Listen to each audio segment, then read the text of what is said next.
Don't just watch the drama, be part of it. Hit subscribe now and never miss the next twist. Celeste Monroe had learned to live with invisibility. 8 years inside Orion Global had taught her that silence was the currency of survival, that the most dangerous woman in a corporate empire was the one nobody bothered to notice.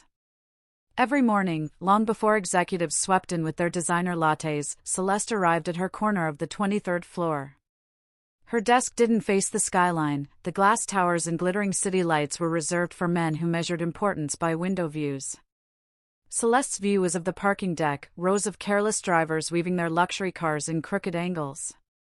She told herself those cars were metaphors for the company, flashy, expensive, and reckless, parked wherever they pleased, no matter how much chaos they caused.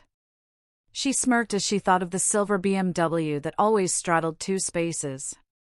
"First to the gallows when my dictatorship begins," she whispered, smoothing a platinum strand of hair back into place. By 6:30 a.m., her screen already glowed with spreadsheets dense enough to frighten junior analysts. Celeste found beauty in them. Numbers didn't lie. People lied, spun stories, pitched illusions in glossy boardrooms, but numbers told the truth. They were faithful in a way no colleague had ever been. And today, the numbers whispered. Celeste leaned closer, eyes narrowing. At first glance, the discrepancies were nothing, fractions of percentages, delivery records with barely perceptible timing errors. Any other analyst would have dismissed them as clerical mistakes. But Celeste had seen this pattern before, the ghostly footprints of fraud, tiny enough to hide, consistent enough to reveal. Her fingers danced across the keyboard, cross-referencing invoices, pulling from hidden databases only she remembered to check. Years ago, she had built a private system within Orion's labyrinth of files, an unacknowledged legacy of her insomnia and obsessive precision. It was her silent kingdom, invisible to executives who boasted about innovation yet couldn't navigate their own servers without an assistant. The more she pulled, the darker the picture grew. Shell companies in Delaware. Consulting contracts with no employees. Payments that looped through subsidiaries like water through cracked pipes. Something rotten pulsed beneath Orion's pristine exterior. Celeste paused, taking in her reflection in the screen, sharp cheekbones, red lips, platinum hair glowing like a blade in fluorescent light. She whispered to herself, "They'll never see me coming." Her phone buzzed. A calendar alert. 7:45 a.m., executive briefing. Celeste closed the files reluctantly, though the story of fraud still throbbed in her chest like an unfinished symphony. She gathered her notes, her precision, and her invisibility, because in the boardroom, those things had never been welcome. The conference room smelled of burnt coffee and cologne that cost more than her monthly rent. Ethan Graves, CEO of Orion Global, was already holding court at the head of the table. Charismatic, loud, a man addicted to applause. To his right sat Sofia Valez, the new consultant, sleek suit, perfect hair, tablet glowing with graphs no one would question. She was younger than Celeste, but radiated the kind of confidence that comes not from competence, but from being told all her life that she belonged in rooms like this. "Celeste," Ethan greeted without looking at her. "Let's keep today short. Big things on the horizon." She opened her folder. "I've identified irregularities in our procurement ledgers. Individually they look minor, but together." Ethan yawned. Actually yawned. A ripple of dismissive laughter echoed down the table. Sofia leaned forward, voice smooth as glass. "Sometimes we get trapped in analysis paralysis. We need to focus on opportunities, not shadows." Celeste's pulse quickened. Shadows. That was what they always called her warnings. Shadows, paranoia, conspiracies.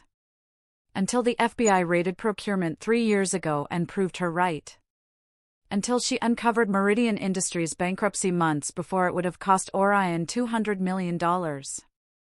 Until Zenith's contaminated land deal almost poisoned the entire company, saved only because Celeste had read the fine print no one else bothered with. But the board didn't remember those details. They remembered the promotions Ethan handed out afterward. They remembered Sofia's kind of confidence, not Celeste's kind of caution. Celeste, Ethan interrupted, his smile tight.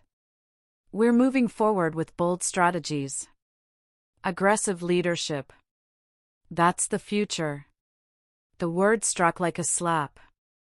Aggressive. It wasn't just about direction, it was about gender. About the way careful women were framed as hesitant, while reckless men were praised as visionary. Celeste slid her folders shut with surgical precision. She didn't argue. Not this time. She looked around the table, at Ethan's smug certainty, Sofia's approving nod, the board's sycophantic smiles, and she understood something crystal clear. She was done trying to be heard.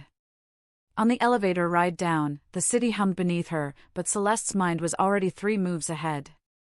They thought they'd dismissed her. What they didn't realize was that they'd just set her free. She still had access. She still had the files. She still had her secret system, her ledger of shadows and truths. And if Orion Global insisted on dancing at the edge of ruin, Celeste Monroe was prepared to become the hand that gave the final push.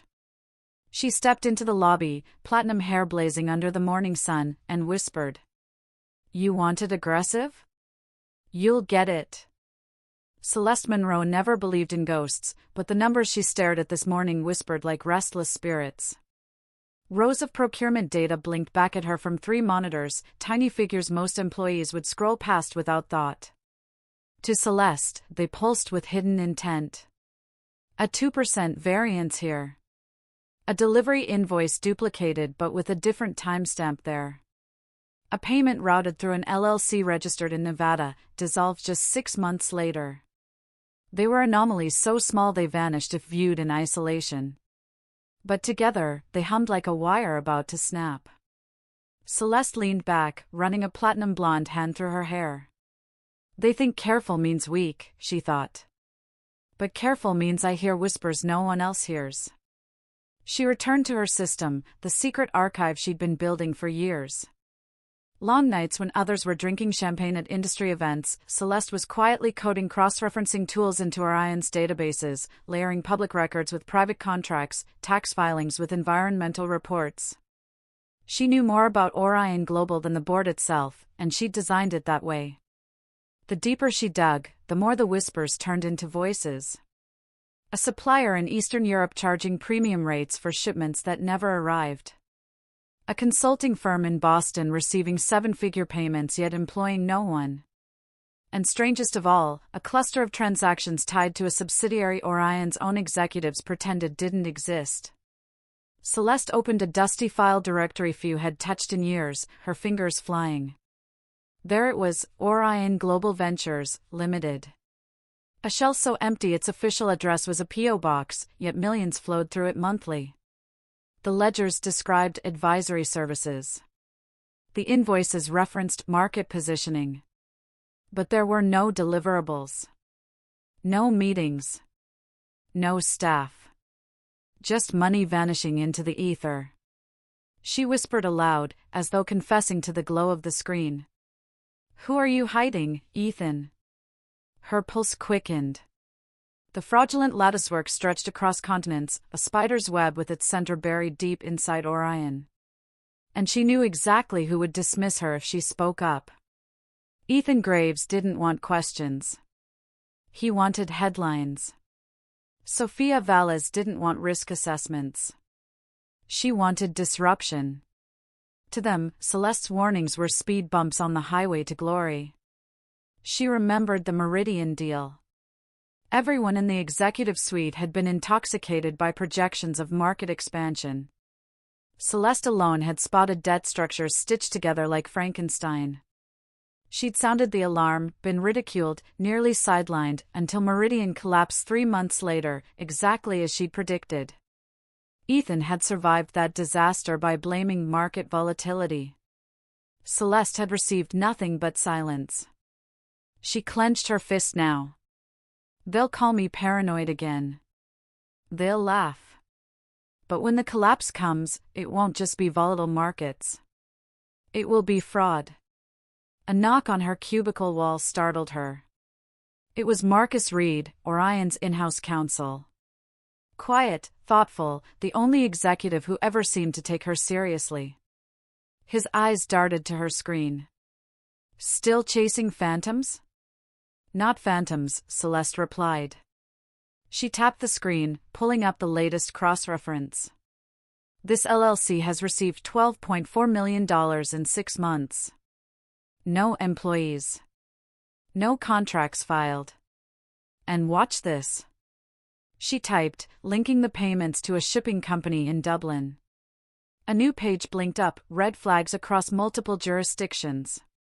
Environmental violations. Pending litigation. Fines quietly settled and sealed. Marcus's brow furrowed. If this is real. It is real, Celeste said, her voice steel. But Ethan doesn't care. And Sofia, she'll call it legacy noise. Outdated bureaucracy. That's what she labels anything she doesn't understand. Marcus lowered his voice. You should be careful, Celeste. If you dig too deep, you'll make enemies you can't see. She smirked, brushing her platinum hair behind one ear. Enemies already don't see me. That's my advantage. When Marcus left, Celeste stared at the screen until her vision blurred. The whispers had become a chorus now. Fraud. Negligence. Secrets scattered across states and seas. She pulled them together, line by line, into the beginnings of something monumental, a document that could shatter Ethan's empire. Her phone buzzed again. Executive update, 4 p.m. She closed her files, saving the evidence into her encrypted ledger, a hidden vault nested within Orion's servers.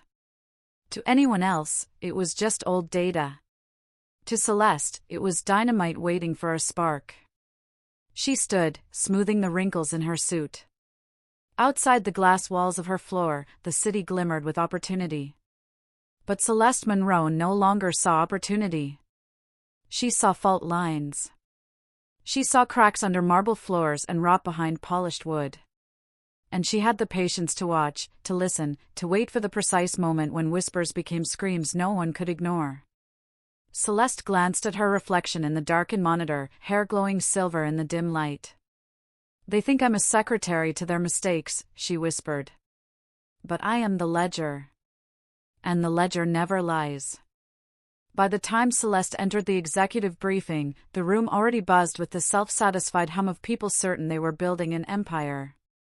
At the head of the table, Ethan Graves leaned back in his leather chair, basking in the spotlight even when no cameras were present. His cufflinks gleamed, his smile practiced, his voice tuned for investor calls rather than truth.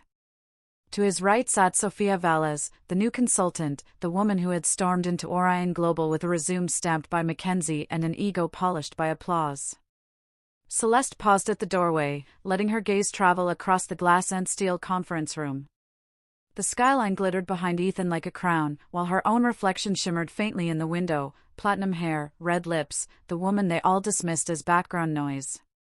Celeste, Ethan said without looking up from his notes. Let's make this quick. Sofia has prepared a bold strategy for the Blackstone IPO. We don't need to get bogged down in details. Celeste slid into her seat, the folder in her hands heavier than it should have been. Details.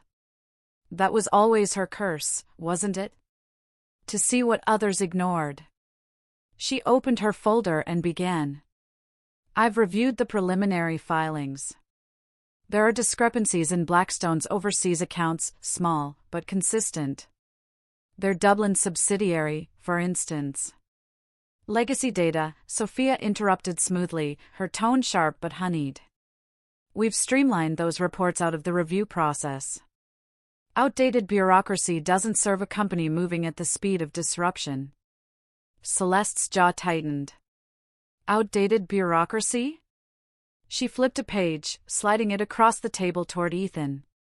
These are federal compliance requirements updated just 6 months ago. Ignoring them isn't agility, it's negligence. Ethan finally looked up, his smile narrowing. Celeste, we appreciate your diligence. But sometimes you see problems where others see opportunities. This company needs leaders who can think aggressively, not analysts who slow momentum with paranoia. The word struck again, aggressive. He said it like a virtue, like a crown only men in suits could wear. To him, Celeste's caution was weakness, her foresight an obstacle. Around the table, a few executives smirked, nodding along with Ethan. Sofia's lips curved in satisfaction, as though she had orchestrated every word. Celeste closed the folder with a quiet snap. She forced her voice into calm steel. Aggressive leadership without caution isn't strategy. It's suicide dressed as ambition. Silence prickled across the room. For a moment, Celeste thought she'd gone too far. Then Ethan leaned back, chuckling softly, a sound rehearsed to dismiss, to belittle. "That's exactly why you'll never advance here, Celeste," he said. "You see shadows. We see possibilities." The meeting moved on, her warnings ignored, her voice swallowed by their laughter. She sat still, every muscle tight, forcing herself not to show the storm raging inside her chest. When it ended, she gathered her papers with surgical precision. As the executives stood, congratulating each other, Sofia's hand brushed Celeste's arm. Her voice was soft, private, laced with condescension. "You're thorough," Sofia said, eyes gleaming. "But thorough is slow. And in this world, slow women get left behind." Celeste met her gaze, platinum hair catching the fluorescent lights like a blade. She smiled faintly. "And in this world, fast women make fatal mistakes." Sofia's smile faltered for half a second before she turned away. The elevator ride down felt longer than usual. Celeste stared at her reflection in the polished steel doors, hearing Ethan's words echo, "You'll never advance here." But she wasn't devastated. No, she was calculating. For 8 years, she had carried Orion Global on her shoulders without recognition. She had been the invisible guardian, the ledger that never lied. And now they had dismissed her, replaced her with someone who confused confidence with competence. What Ethan and Sofia didn't understand was that invisibility was her greatest weapon.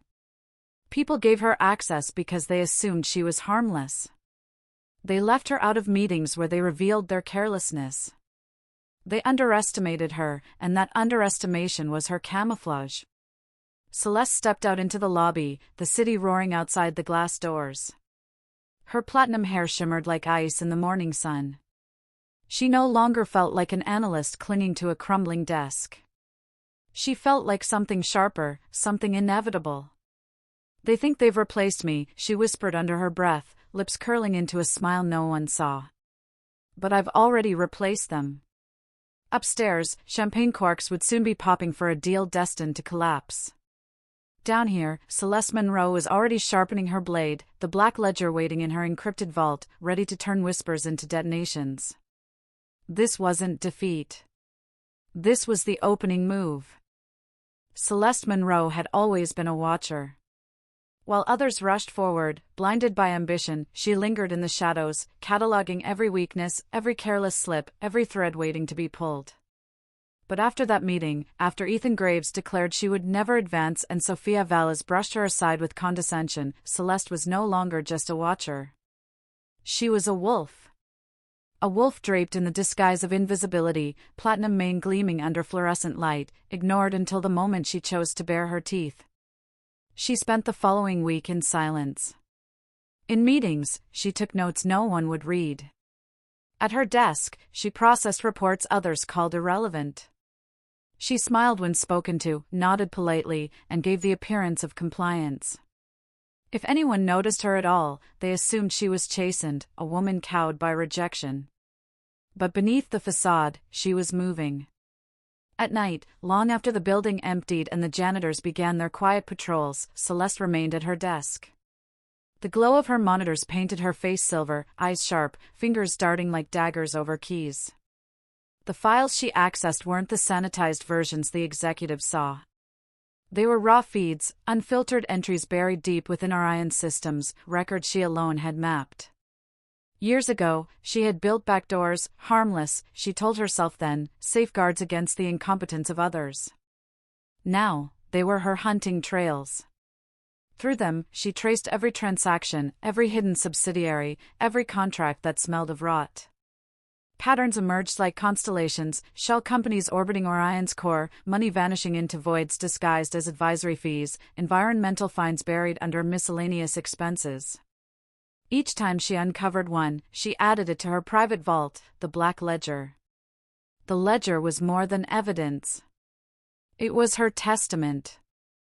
Her memory of every slight, every dismissal, every smirk that told her she was too cautious, too slow, too irrelevant. Line by line, she transformed those insults into ammunition. On the fourth night, Marcus Reed appeared at her cubicle. His tie was loosened, his face lined with fatigue. He glanced at her screens, then at the clock glowing past midnight. "You never go home, do you?" Celeste didn't look up. "Some of us can't afford to sleep through disasters." He stepped closer, lowering his voice. "Whatever you're building, it looks dangerous." "Dangerous for you." Celeste finally turned, platinum hair falling across one eye, her expression unreadable. "Dangerous for me?" She leaned back, folding her arms. "No, Marcus. Dangerous for them." For a moment, silence stretched. Then Marcus exhaled, a mix of admiration and fear. "You're playing with fire, Celeste." She smiled, thin and sharp. "Wolves don't fear fire. We wait for it to burn the forest so we can feast on what's left." He shook his head and left, but Celeste knew he understood more than he admitted. He had seen enough corruption in Orion's halls to know the truth. Whether he would stand with her or against her, that, she would discover later. The next morning, she arrived as always at 6:30 a.m. The office buzzed with nervous energy. Ethan had announced a press conference to tout Orion's bold future with the Blackstone merger. Executives rehearsed sound bites. Sofia strutted through the halls like a queen, dispensing buzzwords about agility and transformation. And Celeste? She sat at her desk, invisible as ever. But in her vault, the Black Ledger grew. That day, she uncovered something bigger. Blackstone's supposed flagship plant in Nevada was built on contaminated land. EPA filings showed 3 prior violations. 2 had been quietly dismissed with donations. The third was pending. If Orion absorbed Blackstone, the liability would transfer instantly. Cleanup costs? $60 million minimum. Celeste printed the document, folded it with care, and slid it into her folder. She didn't take it to Ethan. She didn't warn Sofia. Not anymore. Instead, she whispered to herself, savoring the words. "You wanted aggressive. This is aggressive." By Friday, whispers about the upcoming merger had reached the press. Ethan strutted through the halls, grinning like a man about to be immortalized in Forbes. Sofia stood beside him, glowing in borrowed power. Celeste walked past them unnoticed, her folder clutched under her arm, her platinum hair catching the light. She was no longer the cautious analyst begging to be heard. She was the wolf circling the herd, silent, patient, knowing the stampede was coming. And when it did, she would not just survive. She would rule. The executive suite of Orion Global was a palace built of glass. From her lower-floor office, Celeste Monroe could see them, Ethan Graves and his chosen circle, celebrating victories that hadn't yet materialized. The wall of glass that separated her from them was more than architecture. It was a metaphor sharpened by years of dismissal. On Tuesday afternoon, champagne corks echoed through the conference room above her. The board had just approved the preliminary structure for the Blackstone merger. From the lobby, it looked like triumph. But to Celeste, who had spent the last week cross-referencing filings until her eyes burned, it looked like a countdown. She leaned against her window, folder of notes in hand, watching Ethan raise a toast. He looked every bit the visionary leader, confident smile, perfect suit, voice booming with charisma. Sofia Valez stood at his side, tablet in hand, her smile bright enough to blind anyone who didn't know better. Around them, executives laughed, clapped, nodded in unison. The ritual of corporate theater. Celeste smirked. Glass walls, she whispered. They make you think you're transparent. But really, they just let me see the cracks. Back at her desk, she opened her vault.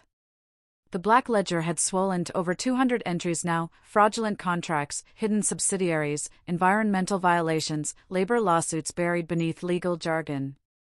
Each discovery was a thread, and Celeste had become a master of weaving threads into nooses. That afternoon she found another one. A minor note in Blackstone's quarterly filings, pending litigation regarding employee contracts. She chased it across jurisdictions until it led her to Delaware. Buried in the state's court database was a class action lawsuit filed by dozens of former employees. Allegations of discrimination, unsafe working conditions, systematic retaliation against whistleblowers. Celeste's pulse quickened. These weren't just liabilities. These were scandals waiting to explode. If the merger closed, Orion Global wouldn't just inherit Blackstone's balance sheet, it would inherit its sins. She added the documents to her ledger, time-stamped, cross-referenced, encrypted. Then she sat back, platinum hair gleaming under the lamplight, and let herself imagine what would happen when regulators stumbled onto this. From behind the glass wall, she could still hear faint laughter from the suite above. Ethan's booming voice. Sofia's crisp interjections. They thought they were untouchable. Celeste knew better. Later that evening, she rode the elevator down as executives spilled out from the party. Two junior analysts rushed past her, their ties askew, grinning from ear to ear. "Can you believe it?" one said. "We're going to Fortune 500 after this." Celeste slipped between them like a shadow. She didn't correct them. She didn't tell them Fortune 500 status meant nothing if your foundation was rot. She didn't say that she had already mapped the trap they were all running into with blindfolds on. Instead, she returned to her desk. The building was quiet now, empty except for security. She opened her files once more, scanning through Sofia's streamlined due diligence process. It was a joke: important compliance checks struck through with red ink, entire categories dismissed as legacy bureaucracy. Sofia's version of efficiency wasn't sharper. It was lazier. Celeste whispered to herself, voice steady as a scalpel, she thinks speed is strength. But speed just makes the fall faster. Her phone buzzed. A company-wide email lit the screen. CEO announcement: Orion Global celebrates bold step into the future with Blackstone merger. Attached was a glossy press release, complete with professional photos of Ethan and Sofia shaking hands in front of the Orion logo. Celeste scrolled past the words, transformational, disruptive, visionary, and laughed quietly. It was theater, all of it. They performed for investors, for the press, for themselves. And yet, hidden in the digital bowels of the company, the truth waited patiently in her black ledger. That night, as she packed her bag, Celeste paused to look up at the glass-walled conference room one last time. The lights were still on. Champagne flutes still littered the table. Ethan's jacket was draped across his chair, Sofia's tablet still glowing with unfinished notes. To the world, those walls symbolized transparency. To Celeste, they symbolized arrogance. Arrogance that forgot someone might be watching from below, someone who saw the cracks they refused to admit. She turned off her monitor, her reflection staring back at her in the black glass. Platinum hair, sharp eyes, a smile that didn't reach her lips. "They celebrate," she murmured, voice low and certain. "I calculate." And somewhere in the silence of Orion's servers, the black ledger waited, an invisible wolf pacing behind glass walls, patient, inevitable. The city outside Orion Global glittered like 1,000 false promises. Inside, the office was silent except for the hum of servers and the steady rhythm of Celeste Monroe's fingertips striking the keys. It was midnight, and the building belonged to her. The executives had gone home to their penthouses, their illusions, their champagne. The janitors moved on another floor. Security guards dozed at their posts. Celeste sat alone, platinum hair glowing in the dim desk lamp, eyes locked on the screens in front of her. This was no longer about scattered clues or whispered suspicions. Tonight, she was weaving it all together. On one monitor, environmental reports from Nevada scrolled in neat lines: toxic waste, groundwater contamination, EPA fines buried beneath legal settlements. On another, court records from Delaware blinked open: Vasquez et al. v. Blackstone Industrial Holdings, a class action lawsuit from former employees. Allegations of discrimination, unsafe conditions, retaliation. And on the third screen, financial statements from Dublin, polished but inconsistent, irregularities that would automatically trigger federal audits if anyone bothered to connect the dots. Celeste was connecting the dots. She leaned closer, typing commands into her hidden system, the one she had built in secret over 8 years, a labyrinth of links between databases no one else knew how to navigate. Files from Orion. Records from regulators. Archived government contracts. She had them all. One by one, she pulled the pieces into her private vault. Then she began writing. The Black Ledger, Comprehensive Liability Assessment. It wasn't a memo. It wasn't speculation. It was a weapon carved from precision. 247 pages. Every claim sourced. Every projection supported by precedent. Every liability traced to primary documents no one could dismiss. She listed the environmental violations first, their estimated cleanup costs climbing past $60 million within 18 months. Then the employee lawsuit, with the probability of federal escalation into a discrimination probe that could freeze HR operations for years. Finally, the accounting irregularities, guaranteed to trigger compliance audits under regulations updated just months ago, the very regulations Sofia Valez had erased from the due diligence checklist. Celeste's lips curled. Legacy bureaucracy, Sofia had called it. Celeste had a new word for it: detonation. Hours slipped by. She worked with the patience of someone sculpting a monument, her platinum hair falling loose as she typed, eyes burning but unblinking. When she finished, the Black Ledger wasn't just a document. It was a map of catastrophe, a mirror that showed Orion's future not as triumph but collapse. She encrypted the file, layered with timestamps and digital signatures. Not rumors, not opinion, truth, locked and waiting. She uploaded it into Orion's shared database, filed under standard compliance protocols. No one noticed. Why would they? She was still Celeste from Risk Assessment, the woman who asked too many questions. But when regulators came knocking, as they inevitably would, the file would surface. And when it did, Ethan Graves' empire would crumble with the inevitability of stone falling through glass. Celeste leaned back, staring at her screens, her chest rising and falling in steady rhythm. She had done it. The ledger was alive. She stood and crossed the office, her heels clicking in the silence. Through the glass walls, she could see the city below, a sprawl of lights, pulsing with ambition and greed. From up here, Orion Global looked untouchable. But Celeste knew the truth. "They think I'm a secretary to their brilliance," she whispered, her reflection glinting silver against the window. "But I'm the historian of their downfall." Her phone buzzed. A notification lit the screen: CEO press conference scheduled, Friday. Ethan would be announcing the final stage of the Blackstone merger. Sofia would be standing at his side, glowing in borrowed glory.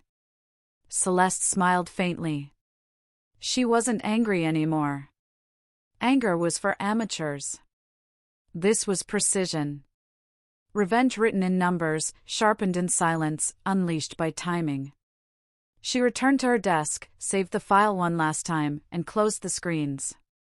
The office went dark except for the red glow of servers, steady as a heartbeat. The Black Ledger was complete. It didn't shout. It didn't demand attention. Like her, it waited, patient, inevitable, unstoppable. Celeste Monroe gathered her bag, brushed her platinum hair back, and walked toward the elevators. The wolf had finished weaving her snare. And soon, Ethan and Sofia would step directly into it.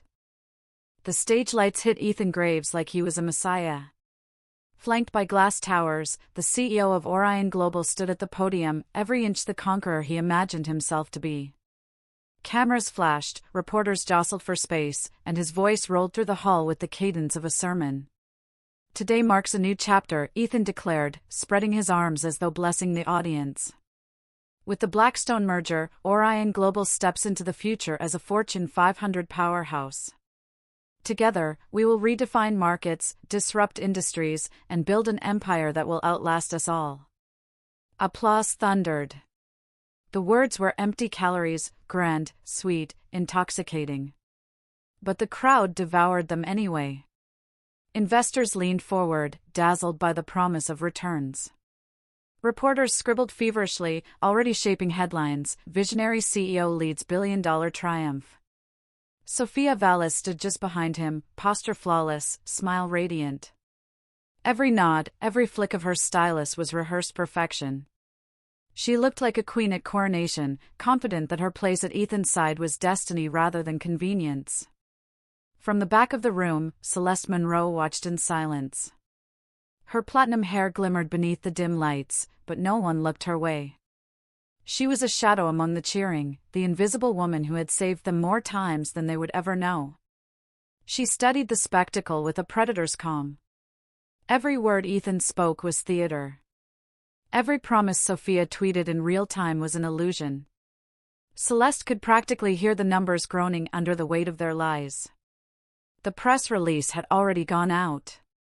Bold fonts, glossy photos, Ethan shaking hands with Blackstone CEO, Sofia smiling in a power stance.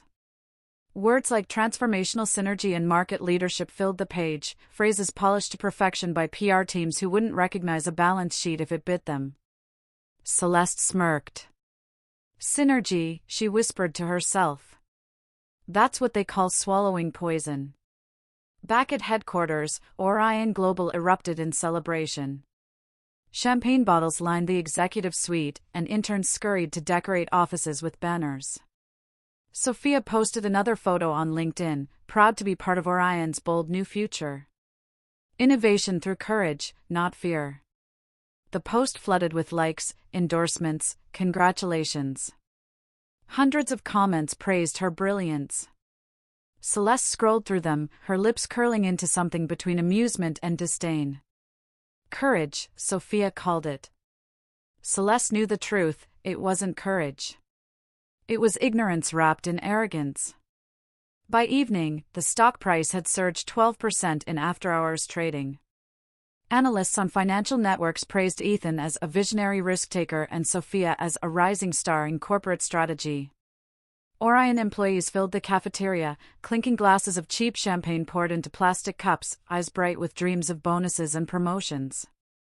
Celeste sat at her desk, the noise of celebration drifting down from above like echoes from another world. She wasn't drinking. She wasn't cheering. Her screen glowed with the black ledger, her private masterpiece, every page whispering a future no one else dared to see. She turned to the section on environmental liabilities, rereading it like a favorite passage in a novel. $60 million in cleanup costs. Regulatory delays stretching years. Then the employee lawsuit, a ticking bomb that could detonate with federal intervention. And finally, the accounting irregularities, her favorite, guaranteed to draw auditors like sharks to blood. Celeste closed the file and leaned back, watching the ceiling as muffled laughter drifted through the vents. They believed in their billion-dollar illusion, drunk on applause, blind to the storm gathering just beyond their sight. Her phone buzzed. A message from Marcus Reed, the company lawyer. "Did you see the press conference? They're unstoppable right now." Celeste typed back, fingers deliberate. "Unstoppable? No. Unaware. There's a difference." She didn't wait for a reply. Later that night, as the last of the confetti settled and the executives stumbled home, Celeste stayed behind. She walked through the empty corridors, her heels echoing against polished floors. Through the glass walls, the city glittered like a jewel, and in its reflection she saw herself, sharp eyes, platinum hair glowing under fluorescent light. "They think they've won," she whispered. "But illusions break. And when they do, they cut deeper than truth." She pressed the elevator button, her reflection doubling in the steel doors. The black ledger was ready. The billion-dollar illusion was alive, for now. And soon, she would be the one to shatter it. The first crack didn't sound like thunder. It was quiet, an email. At 9:12 a.m. on a Monday morning, the compliance department received a request from the Environmental Protection Agency. Nothing dramatic. No accusations. Just a polite inquiry for additional documentation regarding Blackstone's Nevada facilities. To most, it looked routine. To Celeste Monroe, it looked like destiny. She sat at her desk, coffee untouched, reading the forwarded message over and over. She could almost hear the numbers whispering, "We told you. We warned you." Her heart didn't race. It slowed, steady as a wolf stalking prey. By noon, Ethan Graves was pacing the glass-walled conference room upstairs, voice raised just enough to echo down the corridor. "This is nothing. Routine. We'll send them the files and it will disappear." Celeste smirked. She knew better. Regulators didn't ask for documents unless something had already caught their eye. And what they wanted, the specific reports, the filings that Blackstone had been reluctant to provide, were the very documents Celeste had already flagged in the black ledger. Down the hall, Sofia Valez spun the situation as opportunity. "We'll demonstrate transparency," she said, her voice cool, confident. "By cooperating quickly, we'll build trust with regulators. Turn a liability into a narrative of responsibility." The executives nodded, relieved to have words to cling to. They didn't see the tremor in Ethan's hands as he clutched his glass of water. Celeste saw. She always saw. That evening, when most had left the building, Celeste stayed behind, scrolling through Orion's internal message boards.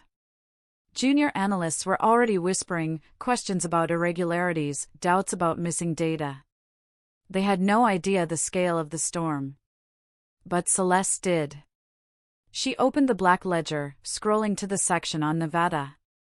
The violations lined the page like landmines: toxic waste spills, contaminated soil, fines disguised as miscellaneous fees. She remembered the night she had pieced them together, cross-referencing EPA reports with local court filings, watching the puzzle form until the picture was undeniable. Now the EPA was asking the same questions she had asked months ago. And she had planted the answers exactly where they would find them. The next day, another request arrived. This time from the Department of Labor. They wanted documentation on employee contracts, whistleblower protections, workplace safety audits. Again, routine on the surface. But to Celeste, it was the sound of another fracture splitting through Orion's billion-dollar illusion. Ethan downplayed it in meetings. "Standard procedure," he barked. "They're just ticking boxes." But Sofia's eyes flickered when she read the list. Celeste noticed. Sofia knew this wasn't just boxes. She knew, but pride kept her mouth shut. Celeste almost admired that. Almost. By Thursday, the press had caught a scent. A minor financial blog published a short article: EPA requests documents from Orion's new merger partner. Barely a ripple, just a few hundred shares online. But Celeste knew how contagion spread. She remembered the Meridian collapse, how a single rumor had snowballed into panic, erasing millions in market value overnight. Information was like infection: once released, it could not be contained. That night, Celeste stayed later than usual. The office was quiet, but her screens glowed with momentum. She reread sections of the black ledger, each line now alive, no longer theory but prophecy. She whispered aloud, her voice steady as stone.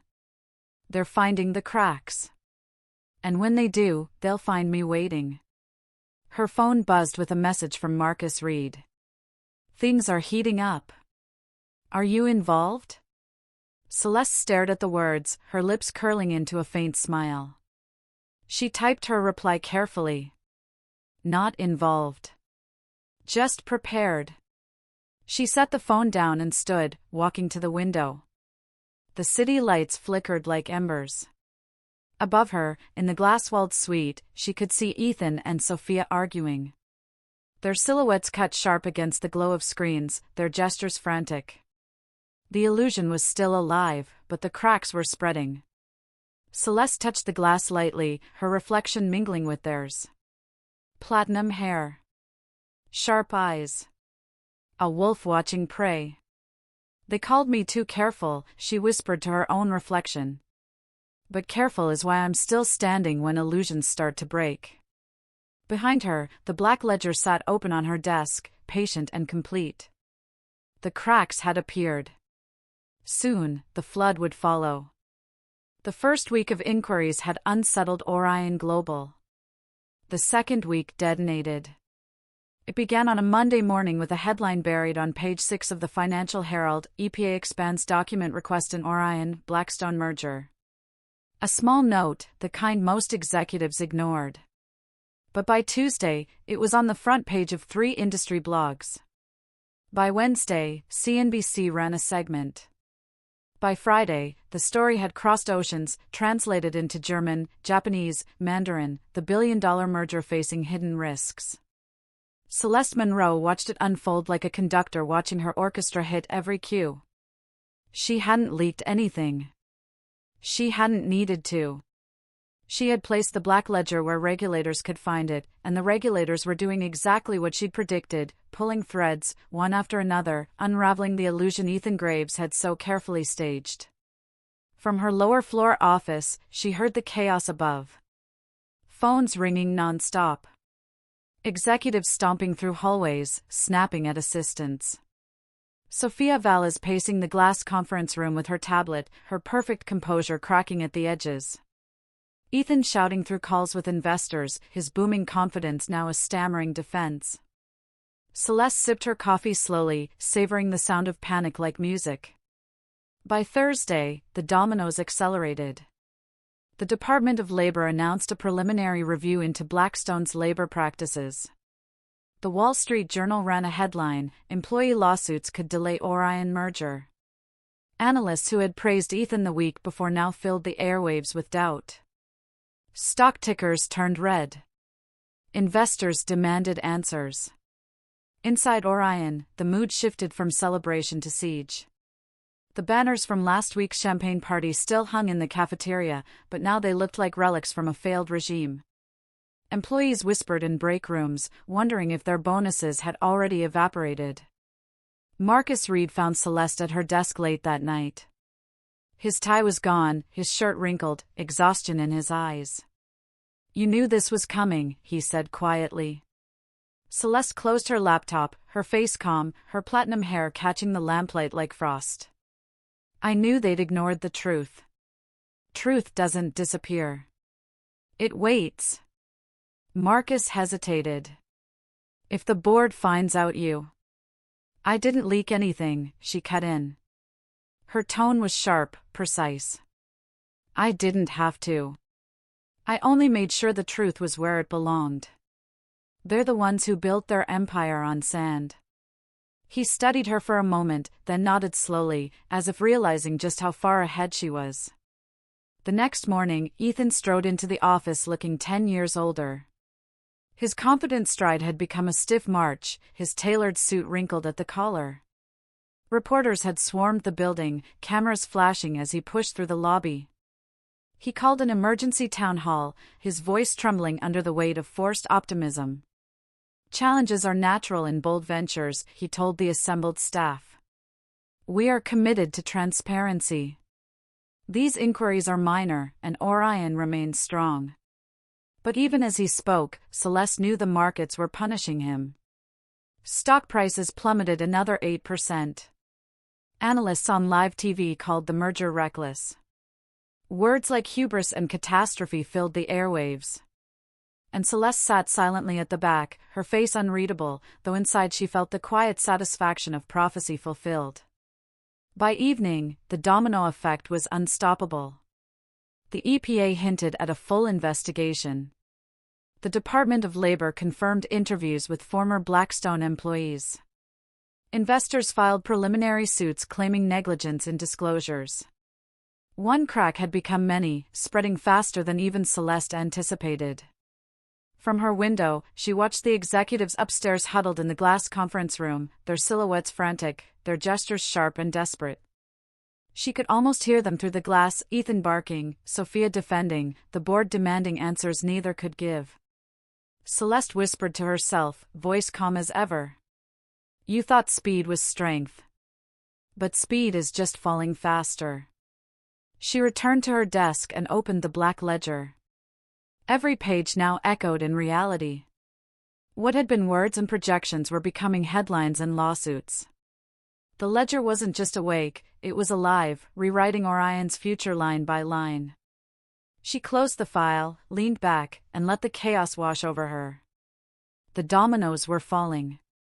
And when they reached the end, there would only be one person left standing, the woman they had underestimated. The wolf with white hair, waiting patiently behind glass walls, watching the empire collapse exactly as she had designed. The empire didn't collapse in silence, it roared as it fell. By the third week of inquiries, Orion Global had become a spectacle. What had once been hailed as a visionary merger was now described by every major outlet as a corporate disaster. Words like reckless gamble, due diligence failure, and negligence screamed from headlines. The stock chart told the story more brutally than words could, a steady climb for months, then a jagged cliff plunging downward. Orion lost nearly $1 billion in market value in 10 trading days. Ethan Graves tried to fight the tide. He appeared on CNBC with his trademark smile, but the mask had cracks. Sweat glistened under studio lights as anchors pressed him with questions he couldn't parry. Why weren't the environmental liabilities disclosed? How do you respond to whistleblower claims? Did you pressure your team to bypass compliance checks? Ethan's answers were vague, circular, desperate. By the end of the segment, social media had already declared him finished. Memes flooded Twitter, Ethan holding champagne in one photo, paired with plunging stock graphs in the next. Back at headquarters, Sofia Valez fared no better. Once hailed as the young consultant who would streamline Orion's path to the future, she now became the face of negligence. The very phrase she had championed, legacy bureaucracy, was thrown back at her by regulators and journalists alike. This wasn't bureaucracy, it was law, one commentator snapped on Bloomberg. And she erased it. Inside the glass-walled conference room, chaos reigned. Celeste Monroe watched from below as silhouettes thrashed against the inevitable. Ethan slammed fists on the table. Sofia waved her tablet, graphs glowing like feudal shields. Board members leaned forward, their gestures sharp, their patience gone. Celeste couldn't hear the words, but she didn't need to. She knew their script: blame, denial, desperation. On Thursday, the domino that Celeste had waited for finally toppled. The Department of Justice announced a formal inquiry into Orion's disclosures during the merger. The language was clinical, but the impact was volcanic. A DOJ investigation wasn't a routine check, it was a death sentence for credibility. By evening, the news cycle had crowned Ethan Graves not as a visionary but as a cautionary tale. The CEO who gambled with billions. From titan to tragedy, how hubris broke Orion Global. Employees whispered in elevators.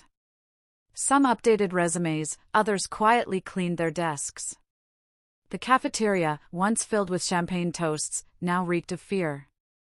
Celeste moved through it all like a ghost.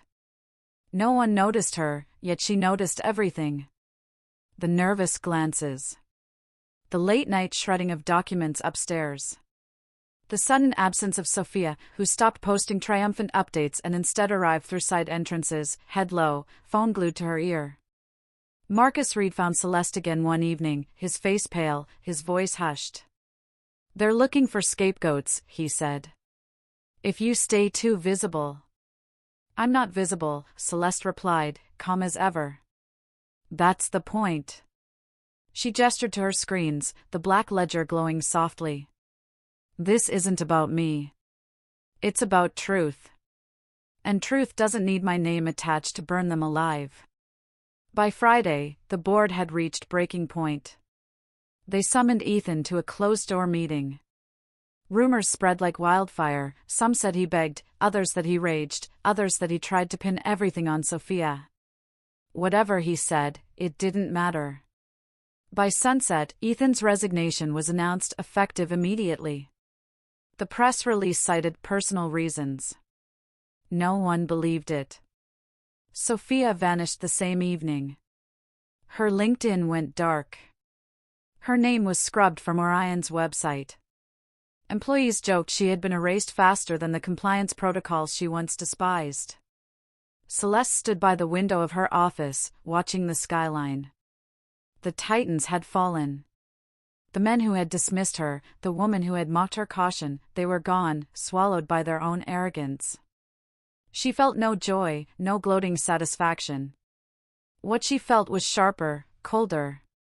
A clarity that came only when prophecy became reality. They thought I was too careful, she whispered to her reflection in the glass. Her platinum hair glowed in the fading sun, a crown forged not of arrogance but of precision. But careful is why they're gone. And why I'm still here. Behind her, the black ledger lay open, silent and patient. It had never shouted. It had never demanded recognition. Like her, it had waited until the right moment to strike. And now, with the titans fallen, Orion Global would have no choice but to turn to the one person who had always known how to survive the storm. For years, Celeste Monroe had been invisible. Now, invisibility had become power. When Ethan Graves resigned under the weight of scandal, the building didn't celebrate. It exhaled in exhaustion, as if an entire company had been holding its breath. Employees walked the halls with eyes wide and cautious, avoiding cameras that swarmed the lobby. Every screen in the office streamed news anchors dissecting Orion's failure. The billion-dollar merger that broke a company. From triumph to tragedy in 30 days. Hubris, negligence, and the fall of Orion's CEO. Celeste watched from her desk, platinum hair catching the glow of the monitor. She had expected this moment to feel triumphant. Instead, it felt inevitable. The titans had fallen exactly as she'd written in the black ledger. There was nothing surprising about watching prophecy unfold. But the story wasn't finished. On Wednesday morning, she received an email she never expected. Board of Directors, emergency session. Attendance required. Celeste frowned. For 8 years, her name had never appeared on such an invitation. She was the analyst they ignored, the woman left off the guest list. And yet, here it was. The meeting room was colder than usual. Board members sat in silence, their faces drawn, their suits immaculate but heavy with fatigue. No champagne, no buzzwords, no laughter. Just the stench of desperation. At the head of the table sat the chairwoman, Eleanor Drake, a woman of iron posture and silver hair, the kind of leader who chose words like weapons. Her eyes fixed on Celeste as she entered. "Ms. Monroe," Eleanor said, her voice steady. "We've reviewed your work." The folder on the table was unmistakable, the black ledger, printed and bound, its black cover stark against the polished wood. Celeste's heart didn't race. It steadied. "You saw the problems before anyone else," Eleanor continued. "You documented what others dismissed. You understood the risks better than the people we trusted to lead." A murmur rippled through the board. Some looked embarrassed, others relieved, as if finally acknowledging the truth absolved them of their blindness. "We need someone who can keep this company alive," Eleanor said. "Someone who won't mistake recklessness for vision. Someone who sees what others miss." She paused, then delivered the words that would alter Celeste's life. "We want you to serve as Chief Risk Officer. Reporting directly to the board. For a moment, the room was silent. Celeste stood tall, platinum hair gleaming under the fluorescent lights. 8 years of dismissal, of smirks, of condescension, this was the pivot. The moment invisibility transformed into undeniable presence. She placed her hands on the table, leaning forward just enough to let her voice cut through the room like steel. "I'll accept," she said. "But understand this, I won't be a figurehead. If I take this seat, I hold veto power over acquisitions, partnerships, anything that puts this company in jeopardy. No exceptions. No workarounds. If you want me, you accept my terms." The board exchanged glances, uneasy but trapped. They had no choice. They nodded, one after another, until the room was filled with reluctant agreement. Celeste straightened, her lips curving into the faintest smile. "Then I'll save Orion. Not for Ethan. Not for Sofia. For the people who deserve better than illusions." When she left the meeting, the cameras in the lobby had already caught the news: Orion appoints new risk chief amid restructuring. For once, her name was in the headlines. Not as a scapegoat. Not as a footnote. But as the woman who had foreseen disaster and now carried the authority to prevent the next. That evening, she returned to her office. The glass walls of the executive suite above were dark now, stripped of their champagne glow. The city stretched beyond the window, vast and restless, a battlefield of ambition. Celeste opened her laptop, the black ledger still there, glowing softly. It was no longer just her weapon, it was her shield, her compass, her legacy. She whispered to herself, her voice calm and resolute. "They ignored me. They dismissed me. But the ledger remembered. And now, so will they."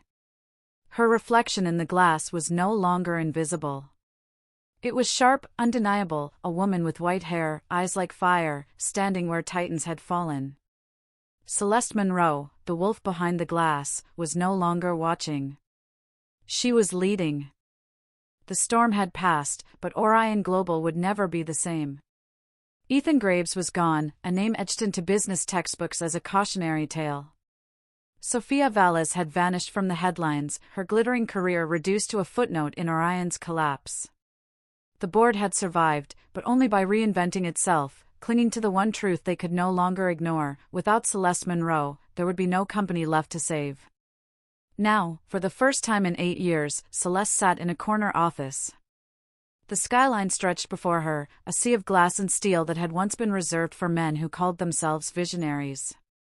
The view didn't intoxicate her. It clarified her. On her desk sat the black ledger, bound in black leather now, its pages organized into sections: environmental, legal, financial, ethical. It wasn't just a file anymore, it was policy. Her policy. Every day, executives knocked on her door with proposals polished in slides and buzzwords. And every day, Celeste asked the questions no one wanted to answer. What liabilities are buried in this deal? What's the worst-case scenario? Who gets hurt if this fails? At first, they resisted. They bristled at her scrutiny, grumbled about her caution. But slowly, they learned. Deals that once collapsed in disaster now stood firm. Partnerships once poisoned by hidden clauses now held steady. Orion was leaner, slower, but safer. In quiet moments, Celeste thought back to the years of invisibility. To the mornings when she stared at crooked cars in the parking deck, muttering about dictatorships. To the afternoons when her warnings were laughed off, when Ethan called her cautious, when Sofia called her slow. Those insults echoed in her memory, but they no longer stung. They had become fuel. Proof that being underestimated had never been weakness. It had been her camouflage, her training ground, her edge. On a Thursday evening, as the sun melted into the horizon, the board chairwoman, Eleanor Drake, stepped into Celeste's office. She studied the platinum-haired woman at the desk, the calm authority in her eyes. "You've changed this company," Eleanor said. "You've changed the way we think. Orion would have died without you." Celeste closed the black ledger and met her gaze. No, she said quietly. Orion died the moment it chose arrogance over truth. What I did was build something new from the ashes. Eleanor nodded, almost smiling. And what do you call that something?